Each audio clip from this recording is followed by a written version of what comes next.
Welcome to STEMKits from iBio Institute. Today, we will be investigating methods for separating mixtures.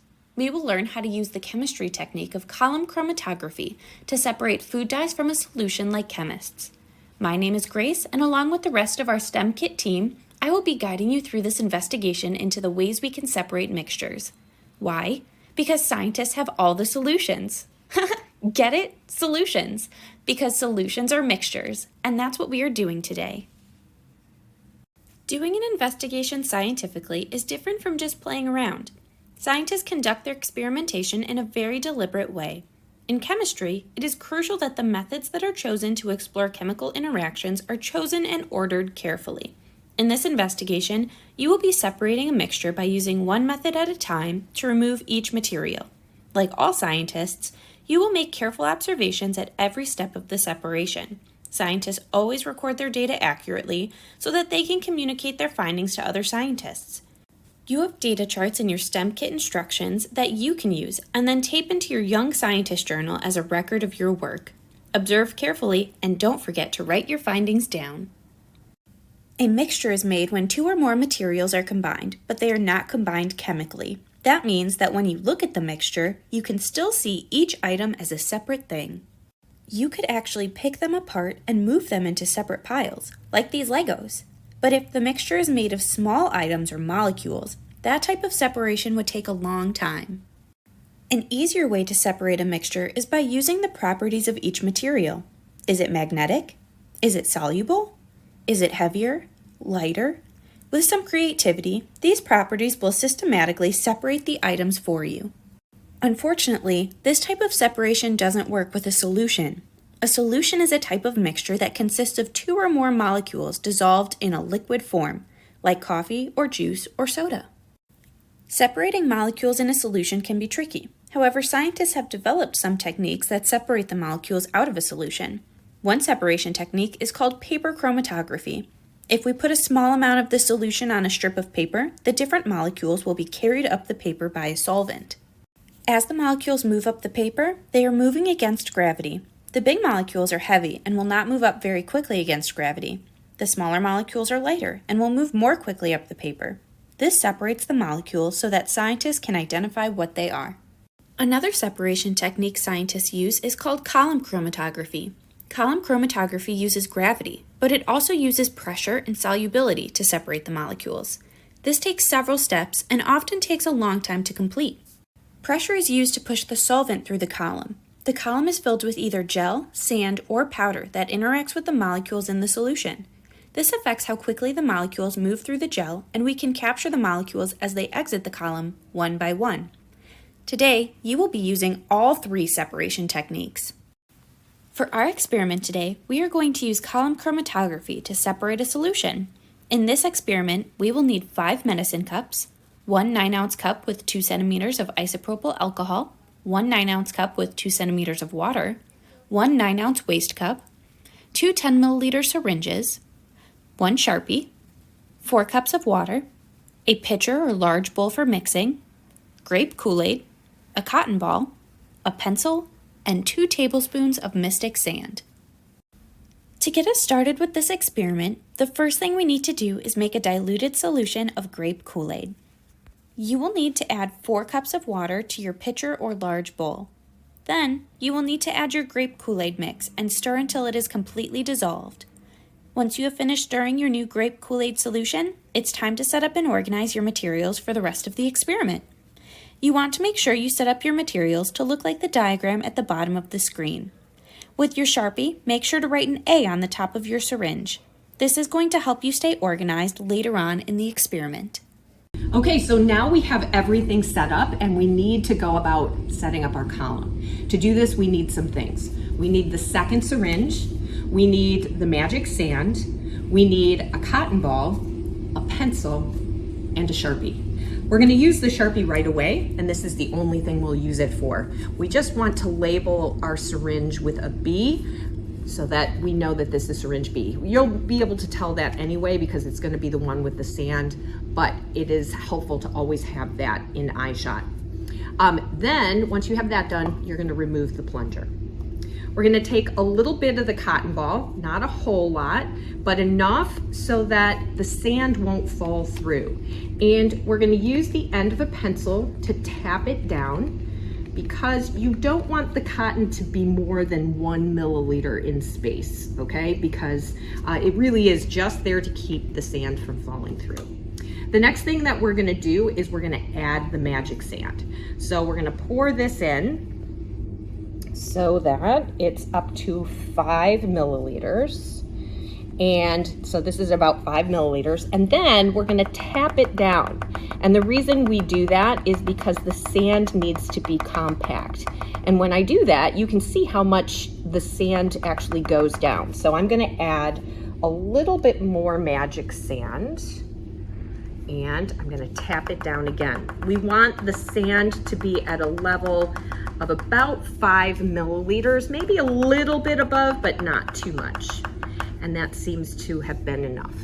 Okay, so I'm now gonna take this, I'm gonna put this in the waste cup so that it stays upright, and I'm gonna get the next part of this completed.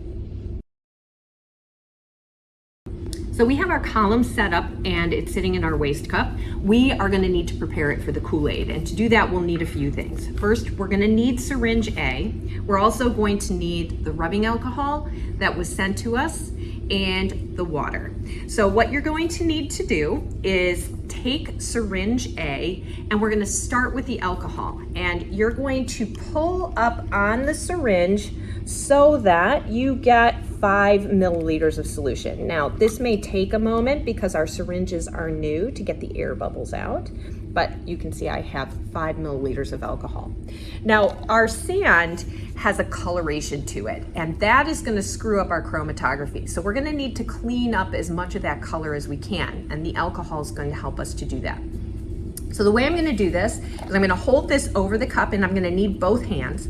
I'm gonna hold syringe B in one hand and hold syringe A over it. And you can actually rest it on here. And then you're gonna put the rubbing alcohol into the sand. Now you wanna do this kind of slowly because you don't wanna disturb the sand too much.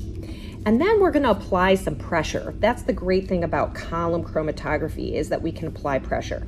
But when I put the syringe in, I'm gonna have to be careful, because as I do it, and you can see the colored alcohol coming out, but as I do this and force it through, when I pull back on my syringe, which I'm gonna do in a second, you can see it kind of pulls the sand up. So I have to be really careful and kind of move it in and out so that I don't disturb the sand too much.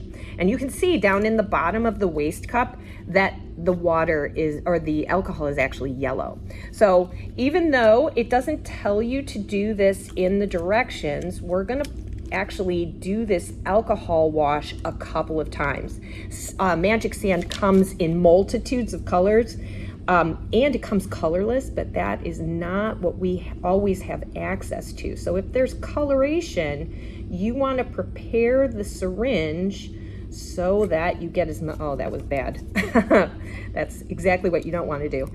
But you want it so that you get as much of that yellow color out as you can. So we have found with the yellow that washing it 3 times seems to be pretty good. And again, you can see as I pull up on the syringe, I'm being careful not to disturb the sand. I'm going to do one more alcohol wash. So, and you may need some help. This is kind of tricky. You could actually put the syringe down as you're pulling up on the other one, because it's not going to go back up into the syringe. And here we go. I'm going to put the alcohol in one more time. And you can see it going through. And I'm pressing this out. Oh, it's much better. It's much clearer now. And I'm going to try and get all of the alcohol out if I can, so you can see where it's really just mostly bubbles. But I'm going to push down and very carefully pull the plunger back out. All right, now I'm going to leave this to rest in here for a moment, and I'm going to do a final rinse. It's going to be water, the same 5 milliliters. And again, I'm going to put this into the syringe. And this time it's just water in there, so we're gonna rinse this out. Now this is preparing the sand so that it will attract hydrophobic molecules that are a little bit afraid of the water, and that's gonna help us to separate things out. All right, you can see why it's important to have a waste cup as well. All right, so I'm gonna very carefully pull this out, and now our column is ready for the Kool-Aid. Pause the video now to follow our procedure for getting your materials and column set up for testing the Kool-Aid. Feel free to go back and watch the video instructions again if you need to. This is a tricky one. The first step in separating the dyes in Kool-Aid is to add our Kool-Aid. So take your empty syringe A and use it to slowly suck up 5 milliliters of grape Kool-Aid.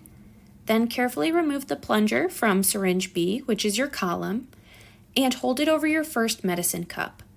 Then slowly push the Kool-Aid from syringe A into syringe B, trying really hard not to disturb the sand too much. And then you're going to let the Kool-Aid drip out of syringe B, or as we did when setting up our column, you can use the plunger to push the Kool-Aid out a little bit faster, but again, be careful not to disturb the sand. Once you do this, look at the color of the liquid that comes out of the syringe. What color is it? What color is the sand in the syringe? Write your observations in data table 3. Step 2 of this experiment is very similar to step 1, except instead of Kool-Aid, you're going to use water.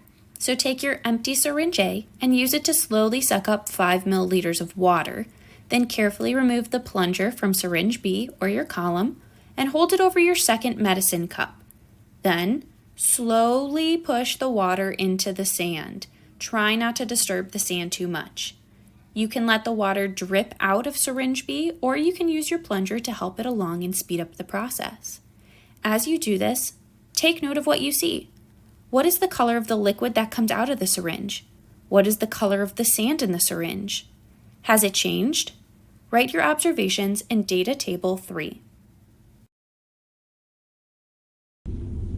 All right, so Melissa's gonna take the rubbing alcohol and 5 milliliters of that we're gonna put into the syringe, and now it's over our third cup. And if we see the drop of color change, we're gonna move it to the next cup. Awesome, she did a great job, and you can see the separation of color. As you do this, observe what's happening. What is the color of the liquid in the third cup versus the fourth cup? Are they different? What happens to the color of the sand in the syringe? Write your observations in data table 3. For our final step, we're going to do one last separation to make sure that we got all of the color out of our sand. So to do this, we are slowly going to suck up 5 milliliters of isopropyl alcohol into syringe A and hold syringe B, our column, over our fifth medicine cup. Then we're going to slowly push the alcohol from syringe A into syringe B and let it either drip out or use our plunger to push it through the syringe. As we do this, we're going to observe the color. What color is the liquid in the fifth medicine cup? What happens to the color of the sand in the syringe? Write your final observations in data table 3. You all have done such a great job today. Based on our table, we can conclude that purple Kool-Aid is really made of red and blue dyes. You just watched chemistry at work. I hope you had fun today investigating how column chromatography works to separate mixtures. I know we did. STEMKits are a product of iBio, delivering industry-led STEM programs for teachers and students to inspire a new generation of innovators and entrepreneurs. To learn more about iBio and its programs, visit www.ibio.org.